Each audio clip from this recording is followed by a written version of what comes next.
क्या दुनिया के सबसे अमीर आदमी के बुरे दिन शुरू हो गए हैं?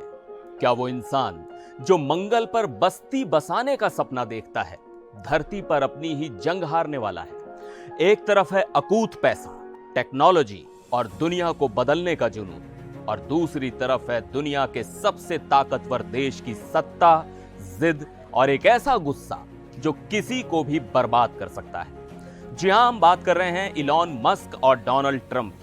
इन दो दिग्गजों के बीच एक ऐसी खुली जंग छिड़ गई है जिसने सिर्फ अमेरिका के सियासी गलियारों में ही नहीं बल्कि स्टॉक मार्केट में भी भूचाल ला दिया है। तो आज इस वीडियो में हम इसी महा टकराव की परतें खोलेंगे। आखिर ऐसा क्या हुआ कि कल तक के दोस्त आज कट्टर दुश्मन बन गए? ट्रंप की वो कौन सी धमकी है जिससे मस्क की कंपनी टेस्ला के अरबों डॉलर डूब गए? और सबसे बड़ा सवाल, क्या सच में इलॉन मस्क के बुरे दिन शुरू हो गए हैं? चलिए मेरे साथ इस पूरी कहानी को समझते हैं।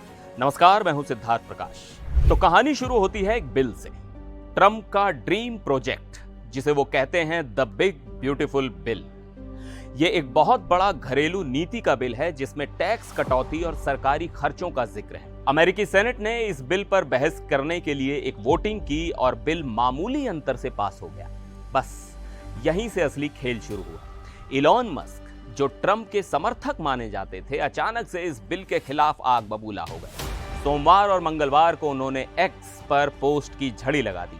मस्क का कहना था कि यह बिल अमेरिका को बर्बाद कर देगा। उनके मुताबिक यह बिल अमेरिका के इतिहास में देश पर सबसे बड़ा कर्जा चढ़ाने वाला बिल है। उन्होंने लिखा कि जो भी सांसद सरकारी खर्च घटाने का वादा करके चुनाव जीता, अब इतिहास के सबसे बड़े कर्ज बढ़ाने वाले बिल के लिए वोट कर रहा है। उसे शर्म से सिर झुका लेना चाहिए और मैं अपनी जिंदगी की आखिरी सांस तक ये सुनिश्चित करूंगा कि वो अगला चुनाव हार जाएं। अब मस्क यहीं नहीं रुके। उन्होंने एक पोस्टर शेयर करने की धमकी दी जिसमें पिनोकियो, जो कि एक झूठ बोलने वाला कार्टून है, उसका चेहरा है और लिखा है झूठा। अमेरिका का कर्जा $5 ट्रिलियन बढ़ाने के लिए वोट किया। अब सोचिए, दुनिया का सबसे अमीर आदमी सीधे सीधे देश के सांसदों को अगले चुनाव में हरवाने की धमकी दे रहा है। उन्होंने तो यहां तक कह दिया कि अगर यह बिल पास हुआ तो वो द अमेरिकन पार्टी नाम से एक तीसरी राजनीतिक पार्टी बना देंगे। अब आप ही बताइए, जब कोई सीधे सीधे प्रेसिडेंट के ड्रीम प्रोजेक्ट और उनकी पार्टी के सांसदों को चुनौती देगा तो प्रेसिडेंट ट्रंप चुप कैसे बैठते? ट्रंप ने पलटवार किया, और ऐसा पलटवार किया कि मस्क को सीधे वहां चोट लगी जहां सबसे ज्यादा दर्द होता है, यानी पैसा। ट्रंप ने कहा, इलॉन मस्क को शायद इतिहास में किसी भी इंसान से ज्यादा सरकारी सब्सिडी मिली है। अगर यह सब्सिडी ना हो तो इलॉन को अपनी दुकान बंद करके वापस साउथ अफ्रीका जाना पड़ेगा। कोई रॉकेट लॉन्च नहीं, कोई सैटेलाइट नहीं, कोई इलेक्ट्रिक कार नहीं। और फिर ट्रंप ने असली धमकी दी। उन्होंने कहा, शायद हमें डोज को इस मामले की गहराई से जांच करने के लिए कहना चाहिए, बहुत सारा पैसा बचेगा। अब आप सोच रहे होंगे कि ये डोज क्या बला है, तो बता दूं कि ये है डिपार्टमेंट ऑफ गवर्नमेंट एफिशिएंसी, एक ऐसा विभाग जिसे कभी खुद इलॉन मस्क ने लीड किया था। ट्रंप ने इसी का इस्तेमाल करते हुए मस्क को धमकाया और कहा कि डोज वो दैत्य है जो वापस जाकर इलॉन को खा सकता है। यह धमकी कोई मजाक नहीं थी, क्योंकि मस्क की कंपनियां, खासकर स्पेस एक्स, सरकारी कॉन्ट्रैक्ट्स पर बहुत ज्यादा निर्भर है। नासा के सारे बड़े मिशंस स्पेस एक्स ही तो करता है।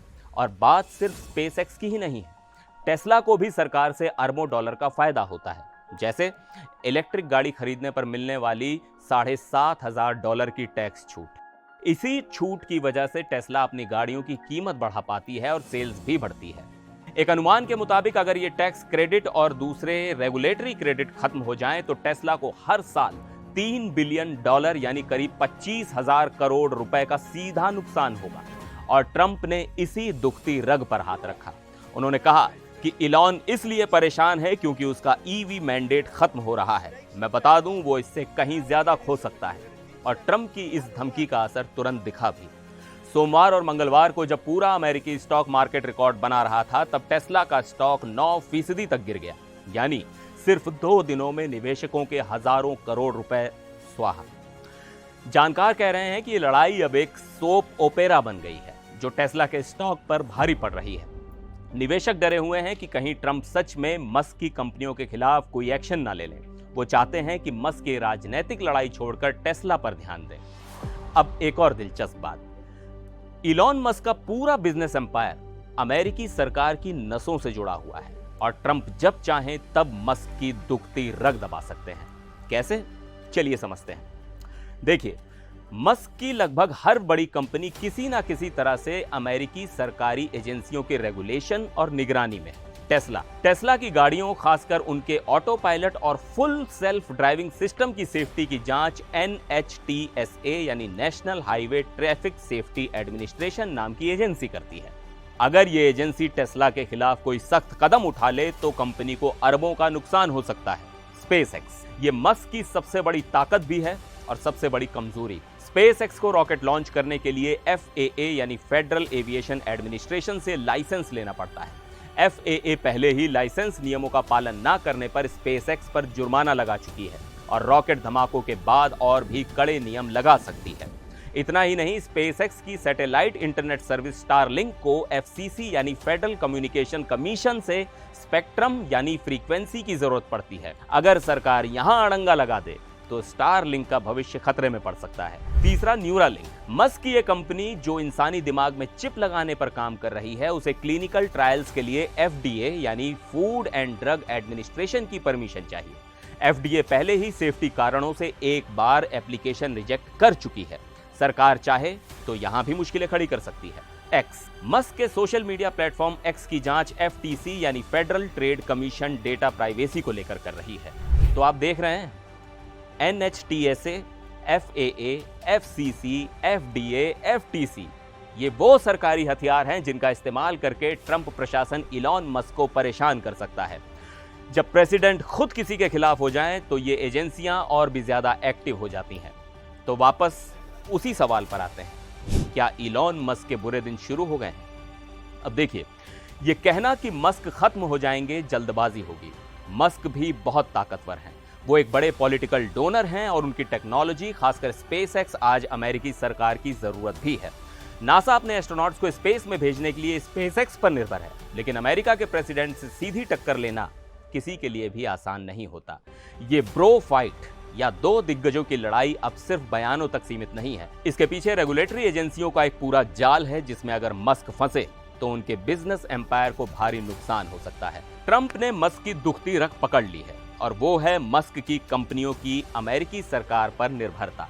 ये लड़ाई आगे क्या मोड़ लेगी, ये देखना दिलचस्प होगा। आपको क्या लगता है, इस लड़ाई में कौन किस पर भारी पड़ेगा? क्या ट्रंप अपनी धमकियों को हकीकत में बदलेंगे या इलॉन मस्क कोई नया दांव चलेंगे? अपनी राय नीचे कमेंट्स में जरूर बताइएगा। मिलते हैं अगले वीडियो में, तब तक के लिए नमस्कार।